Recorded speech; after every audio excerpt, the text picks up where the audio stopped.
जस्तै कि हाम्रो शाक्यमुनि गौतम बुद्धको भाइ भनौँ न हैन, उहाँको कजन भाइ पर्ने देवदत्त भन्छौँ लेजिन, उहाँ पनि भगवान् बुद्धलाई विश्वासै राख्थेन है ल।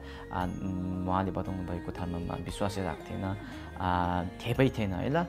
नहुँदाखेरि उहाँ पनि भिक्षु हुनुभयो। त्यस्तो प्रकारले धेरै प्रकारको भगवान् बुद्धको ज्ञान शिक्षाहरू लिनुभए तापनि अन्तिममा उहाँमा श्रद्धा भक्ति नहुनको कारणले गर्दाखेरि उहाँ पनि दुर्गतिमा जन्मिनुभयो भन्ने त्यस्तै अब नामथरमा अथवा त्यसरी बताउनुहुन्छ। र त्यस्तै गरी गेलोङ लेकपेकारमा भन्ने पनि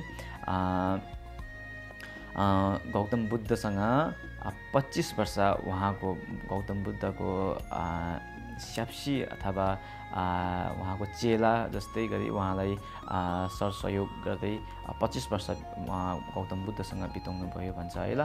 र 25 वर्ष बित्नुमा उहाँले पनि अब ज्ञान धेरै सिक्नुभयो है ल। गौतम बुद्धबाट सुनेको कुराहरू धेरै थाहा पाउनुभयो तापनि उहाँकोमा गौतम बुद्धप्रति श्रद्धा भक्ति नहुनको कारणले अन्तिममा उहाँको पनि मृत्यु भए पश्चात उहाँ पनि दुर्गतिमा अथवा हिदाकमा जन्मिनुभयो, प्रेतलोकमा जन्मिनुभयो भन्ने त्यस्तो खालको